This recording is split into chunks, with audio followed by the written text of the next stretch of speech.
Perkenalkan, nama saya Komang Netasari dengan NIM 22141024 dari kelas 3B.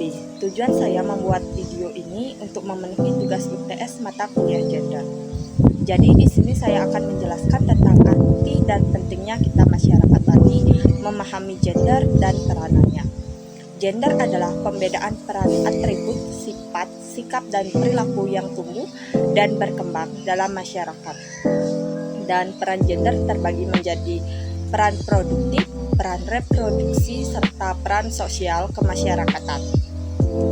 Kata gender dapat diartikan sebagai peran dan yang dibentuk oleh masyarakat, serta perilaku yang tertanam lewat proses sosialisasi yang berhubungan dengan jenis kelamin perempuan dan laki-laki. Ada perbedaan secara biologis antara perempuan dan laki-laki. Namun, kebudayaan menafsirkan perbedaan biologis ini menjadi seperangkat tuntutan sosial tentang kepantasan dalam berperilaku.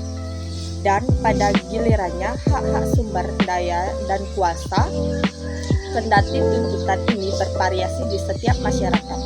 Tapi terdapat beberapa kemiripan yang mencolok. Misalnya, hampir semua kelompok masyarakat menyerahkan tanggung jawab perawatan anak pada perempuan, sedangkan tugas kemiliteran diberikan pada laki-laki. Sebagaimana halnya, ras, etnik, dan kelas gender adalah sebuah kategori sosial yang sangat menentukan jalan hidup seseorang dan partisipasinya dalam masyarakat dan ekonomi. Tidak semua masyarakat mengalami diskriminasi berdasarkan ras atau etnis.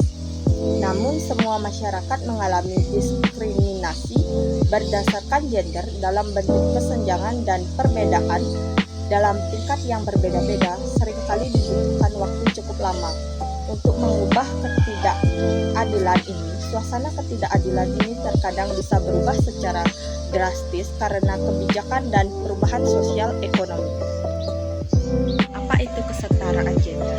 Kesetaraan menurut KBBI adalah sederajat atau berada pada tingkat yang sama, kedudukan yang sama atau tidak lebih rendah antara suatu dengan yang lain. Setaranya perempuan dan laki-laki dapat tercapai saat keduanya memperoleh kesempatan untuk partisipasi, akses, manfaat, dan kontrol yang sama dalam berbagai aspek kehidupan. Kesetaraan gender di lingkungan rumah. Apa yang dimaksud dengan kesetaraan gender dalam contoh ini akan terlihat seperti membagi pekerjaan di rumah secara merata di antara semua jenis kelamin dalam sebuah rumah tangga, sehingga beban mengurus rumah dan keluarga tidak hanya dibebankan pada perempuan. Contoh kesetaraan gender: upah yang sama untuk pekerjaan yang sama. Contoh kesetaraan gender juga menjelaskan bahwa berarti jika seorang wanita mengambil cuti dari pekerjaan untuk mengambil cuti hamil, misalnya, dia tidak akan dihukum ketika dia kembali bekerja. Dia masih tetap akan dipertimbangkan untuk promosi, kenaikan gaji, dan peluang karir yang sama, seperti yang akan diberikan jika dia tidak mengambil cuti yang diperlukan untuk merawat keluarganya. Kesetaraan gender non-toleransi untuk pelecehan seksual. Masyarakat yang menghargai dan menjunjung tinggi kesetaraan gender dan menerapkan contoh kesetaraan gender tidak memberikan komentar yang menyinggung, pelecehan, dan sebagainya untuk ditoleransi dalam bentuk apapun. Itulah apa yang dimaksud dengan kesetaraan gender yang perlu diketahui oleh semua orang. Bagaimana dampak yang dihasilkan dari kesetaraan gender? Lebih banyak anak perempuan mendapatkan pendidikan. Yang kedua, lebih banyak wanita akan berada di tempat kerja dan menjadi pemimpin. Yang ketiga, keluarga akan lebih kuat. Yang keempat, lebih banyak perempuan akan berpartisipasi dalam politik. Kesetaraan gender akan memperkuat kemampuan negara untuk berkembang, mengurangi kemiskinan, dan memerintah secara efektif.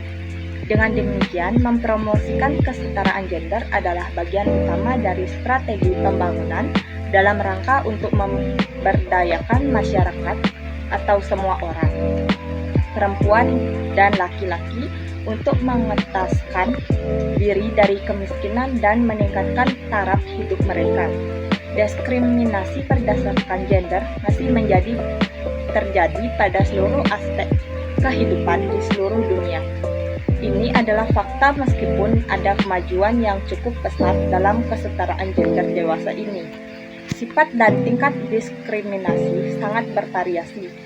Berbagai negara atau wilayah, tidak ada satu wilayah pun di negara dunia ketiga di mana perempuan telah menikmati kesetaraan dalam hak-hak hukum, sosial, dan ekonomi. Kesenjangan gender dalam kesempatan dan kendali atas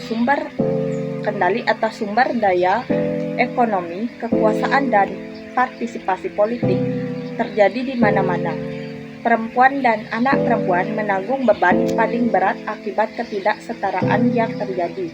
Namun pada dasarnya, ketidaksetaraan itu merugikan semua orang. Oleh sebab itu, kesetaraan gender merupakan persoalan pokok suatu tujuan pembangunan yang memiliki nilai tersendiri. Jadi, demikian materi yang dapat saya sampaikan pada kesempatan yang baik ini. Semoga dapat memberikan manfaat bagi kita semua. Apabila ada salah penyampaian saya, mohon maaf yang sebesar-besarnya. Saya tutup dengan para musabdi. Om Santi.